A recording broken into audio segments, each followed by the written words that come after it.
హ్యావ్యూస్. నేను ఎన్నో సందర్భాలలో చెప్పాను, చంద్రబాబు నాయుడిని ఆయన యొక్క పనితనాన్ని మెచ్చుకునేవాడంటూ ఈ భూ ప్రపంచంలో ఉండడు. వైసీపీ లాంటి చెత్త మొఖాలు తప్ప. ఎందుకంటే వాళ్ళకి పనితనం అంటే ఏంటో తెలియదు, అడ్మినిస్ట్రేషన్ అంటే ఏంటో తెలియదు, అసలు పరిపాలన అంటే ఏంటో తెలియదు, అసలు వాళ్ళకి వచ్చేసి మంచి అంటే తెలియదు.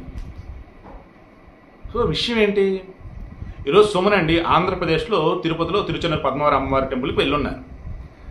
అక్కడ ఆబ్వియస్లీ మీడియాలో అడుగున్నారు. జనరల్గా గుడి నుంచి బయటకు వచ్చాక 4-5 విషయాలు ఏవో మాట్లాడుతుంటారు. అలా ఇతను ఓపెన్ అయిపోయాడు. చంద్రబాబు లాంటి కార్యసాధకుడు ఇప్పుడు ముఖ్యమంత్రిగా ఉన్నాడు. విషయ పరిజ్ఞానటువంటి పవన్ కళ్యాణ్ ఉప ముఖ్యమంత్రిగా ఉన్నారు. నాకు నమ్మకం ఉంది, గతం అయిపోయింది. బట్ ఇప్పుడు అలా కాదు. ఓలల్లో చదువుకొని ఉద్యోగాలు లేక ఉపాధి లేక ఇబ్బంది పడుతున్న వాళ్ళకి ఉపాధి కల్పించాలి. కంపెనీలు తీసుకొచ్చి అందులో వీళ్ళకి ఉద్యోగాలు ఇప్పించాలి. స్కిల్స్ ఉన్నటువంటి వాళ్ళకి మంచి చోట జాబులు ఇప్పించాలి. స్కిల్స్ లేని వాళ్ళకి ట్రైనింగ్ ఇప్పించి జాబులు ఇప్పించాలి. అలా వీళ్ళు చేస్తారని నమ్మకం నాకుంది. ఇన్నాళ్ళు చూసాం, బాధలు పడ్డాం. ఓపెన్ అయిపోయాడు అతను, సుమన్ ఓపెన్ అయిపోయాడు. ఇన్నాళ్ళు ఎన్నో రకాల ఇబ్బందులు పడ్డాం. దట్ మీన్స్ జగన్మోహన్ రెడ్డి హయాంలో వరస్ట్ పరిపాలన రాబోని ఓపెన్ అయిపోయాడు. ఆల్రెడీ ఎన్నికలకు ముందు కూడా అతను చెప్పాడు, చంద్రబాబు అండ్ పవన్ కళ్యాణ్ గెలవాలని అతను కూడా కోరుకున్నాను. నేను నాకు వీడియో కూడా ఇచ్చినట్టున్నాను. నేను బుద్ధున్నోడు ఎవడన్నా, పిల్లల భవిష్యత్తు గురించి ఆలోచించే ఎవడన్నా, భవిష్యత్తు గురించి ఆలోచించి ఎవడన్నా చంద్రబాబు నాయుడు గెలవాలనే కోరుకుంటాడు. మొన్న అయితే ఇప్పుడే చెప్తున్నా, ఇంకా 39% ఎవరైతే వైసీపీకి ఓట్లు వేశారో మీరు మారాలయ్యా. వైసీపీ అనేది ఒక వైరస్ లాంటిది. జగన్మోహన్ రెడ్డి అనే వ్యక్తి అసలు పరిపాలన కాదు, రాజకీయాల్లో అసలు అర్హత లేనటువంటి వ్యక్తి. సో విషయం ఏంటి, ఇప్పుడు తిరుపతి చుట్టుపక్కల ప్రాంతాలని టెంపుల్ సిటీగా డెవలప్ చేసి కొన్ని చోట్ల స్టూడియోలు కట్టి ఇక్కడ షూటింగ్లకి కనుక చేయగలిగితే చాలా బాగా డెవలప్ అయ్యింది అని చెప్తూ, సినిమా వాళ్ళకి సంబంధించి రాజకీయాల్లోకి వచ్చినప్పుడు ఇమీడియట్గా పదవులు ఆశించడం కరెక్ట్ కాదు. సేవ చేయాలి ప్రజలకు సంబంధించి.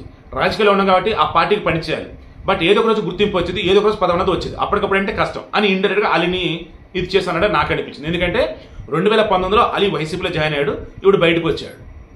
దాన్ని అడిగారు, మరి అలీ ఇట్లా వచ్చాడంటే అది అలీ ఇష్టం, అది అలీ వ్యక్తిగతం. కానీ సినిమా వాళ్ళు రాజకీయాల్లోకి రాగానే పదవులు వస్తాయని కూడా భ్రమ. అది కరెక్ట్ కాదు. ఉండాలా, కష్టపడాలా, ఏదో ఒక రోజు వచ్చింది. పవన్ కళ్యాణ్ చూడండి ఎంత కష్టపడ్డాడు. 2 చోట్ల పోటీ చేస్తే 2 చోట్ల ఓడించారు. ఆయన నిలబడ్డాడు, ప్రజలతోనే ఉన్నాడు, గెలిచాడు. సో ఏదైనా మనం పెట్టే ఎఫర్ట్స్ మీద బేస్ అయి ఉండిద్దని చెప్తూ, ఆంధ్రప్రదేశ్ అభివృద్ధిలో ముందుకు దూసుకెళ్ళిద్దని చెప్తూ, హైదరాబాద్ అనే ఒక బ్రాండ్ ఇంటర్నేషనల్ వైడ్ ఉంది అంటే అది చంద్రబాబు వల్ల. సైబరాబాద్ అనే కొత్త సిటీ రూపాంతరం చెందిన చంద్రబాబు వల్ల. అది ఎవరు కాదనలేదు, నిజం. ఆయన యొక్క ఫ్యూచర్ ఫోర్కాస్టింగ్ అలా ఉంటుంది. అలా అమరావతిని ద బెస్ట్ మెట్రోపాలిటన్ కాస్మోపాలిటన్ సిటీగా రూపుదిద్దేలా అభివృద్ధి దిశలో ముందుకు తీసుకెళ్తారని నమ్మకం నాకుంది. ఇక ఏపీ అభివృద్ధిని ఎవడు ఆపలేడు. మంచి రోజులు ఏపీకి మొదలైన అని చెప్పి సుమన్ చెప్పిన ఏవైతే నేను మనస్ఫూర్తిగా నమ్ముతున్నా, స్వీకరిస్తున్నా అండ్ వెల్కమ్ చెప్తూ ఉన్నా. మీలో ఇంకా ఎవరైనా కానీ చంద్రబాబు మీద బురజల్లాలి, పవన్ కళ్యాణ్ మీద బురజల్లాలి అనుకుంటుంటే ఇక మీ అంత మూర్ఖులు ఉండరు. మీరు జగన్ ఫ్యాన్లైనా కావచ్చు, లేదన్నప్పుడు టీడీపీ అన్నా జనసేన పడని వాళ్ళైనా కావచ్చు. మంచిని ఆహ్వానిద్దాం.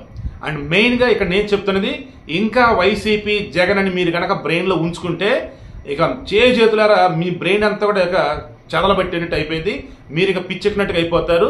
అన్నింటికి మించి మీ ఫ్యామిలీని కూడా మీరు సరిగ్గా చూసుకోలేరు, మిమ్మల్ని కూడా మీరు కంట్రోల్ చేసుకోలేరు.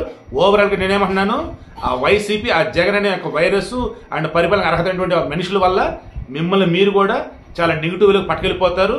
సొసైటీ ఉన్నటువంటి మిగతా వాళ్ళు ఇబ్బంది పెడతారు. అన్నింటికి మించి లైఫ్లో కోలుకోలేని దెబ్బతింటారు. సో ముందు దాని నుంచి బయటపడండి. అండ్ ఏపీకి మంచి రోజులు మొదలైనవి. ఆ మంచి రోజులలో మనం కూడా భాగమవుదాం. దట్ మీన్స్ పాజిటివ్ ఆలోచించి అడుగులు ముందుకేద్దాం.